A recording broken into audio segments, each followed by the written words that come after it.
collapsing into a mountain river and sending a surge of debris and water into the valleys below.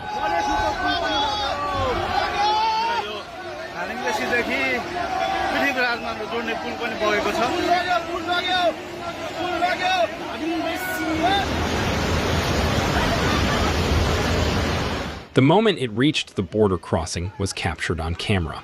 Footage shows people running across an open checkpoint yard, then the frame going brown as mud and boulders swallow the road in seconds. The surge entered the Boat Koshi River at around 9 in the morning local time, moving from the Chinese side of the border into Nepal's Rasua district, a mountainous area of roughly 50,000 people.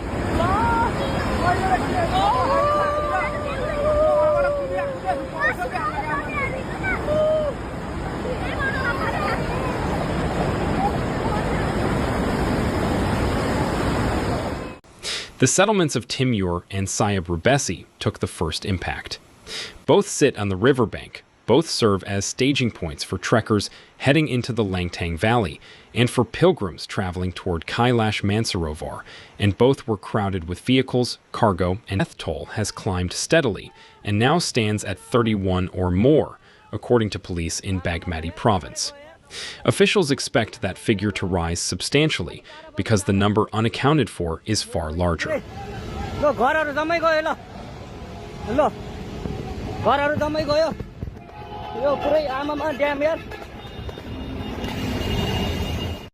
Nepal's tourism board, working from records supplied by travel and trekking agencies, has identified 384 travelers reported missing. 291 of them are foreign nationals, and 93 are Nepali.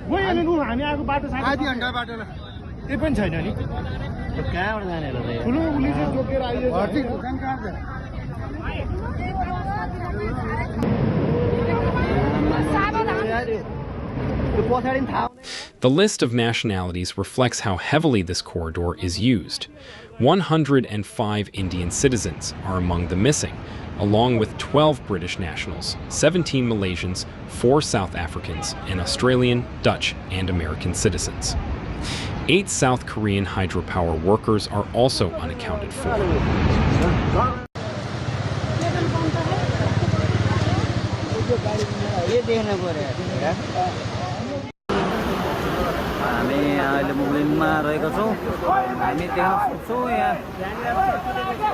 Authorities stress that many of those listed may simply be out of contact in an area where phone and internet service has been destroyed.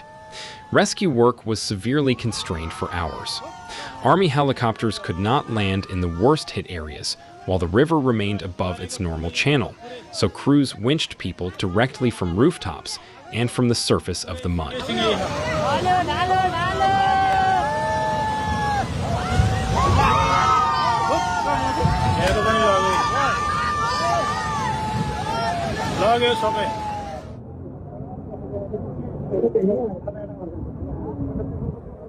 Video released by the Nepali army shows survivors caked to the shoulders in gray silt, being lifted into hovering aircraft, some visibly injured.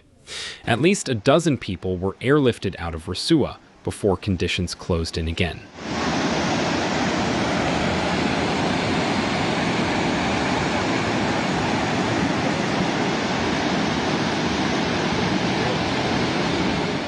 Main बजार जुन China हुँदै काठमाडौँ जाने बाटो बजार थियो यहाँ अब अहिले केही पनि छैन हेर्नुस् यहाँ. The destruction did not stop at the border zone.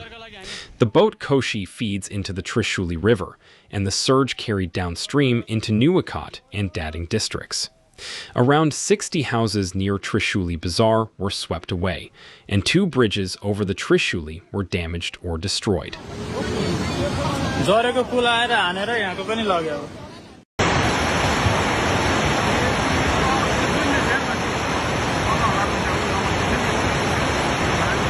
Residents described cars, cargo containers, and sections of buildings tumbling past in the current, and mud has buried ground floors and courtyards many kilometers from where the collapse originated. Nepal's power grid took a heavy hit.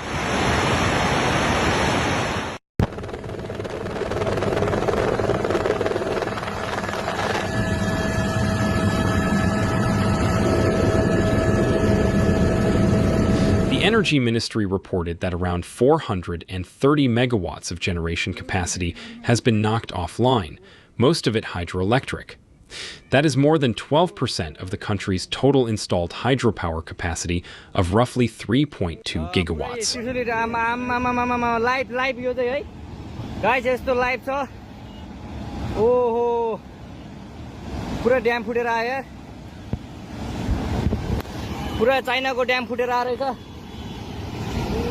The Rasawagati project, rated at 111 megawatts, was directly in the path, as were the Sanjan Kola, Upper Trishuli 3A, Chilim, and Devakat facilities.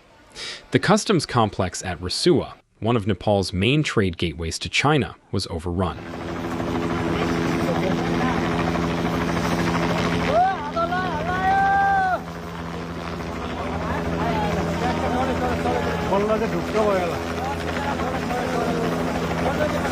Vehicles and stored goods on the premises were carried off by the water, and a recently completed bridge at the crossing was destroyed outright.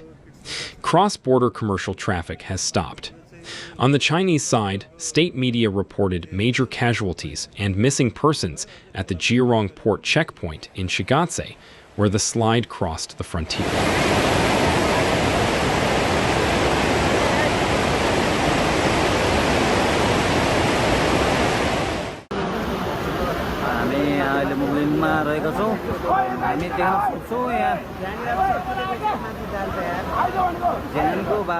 Roads, communications, and power in the surrounding area were cut, and traffic authorities warned that routes there remain at risk of further slides.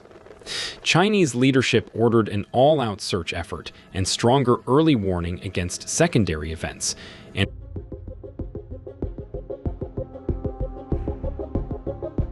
Les torrents d'eau boueuse ont tout détruit de ce poste frontalier entre le Népal et le Tibet, emportant tous ceux qui se trouvaient sur leur passage.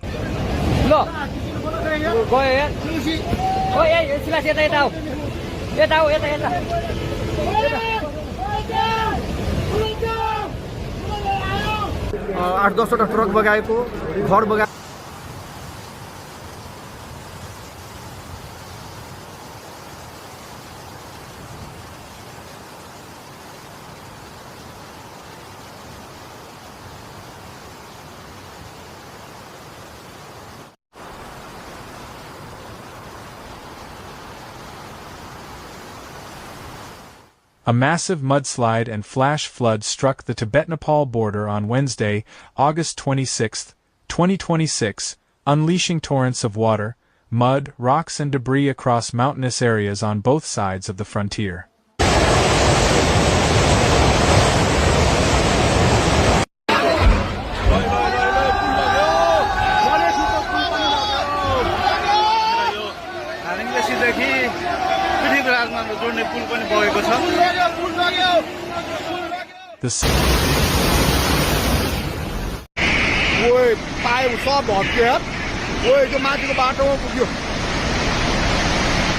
The boat Koshi River suddenly swelled, sending a powerful torrent downstream and inundating communities, roads and infrastructure along the river valley. The areas around Timur and Sayapur Baysai were among those heavily affected.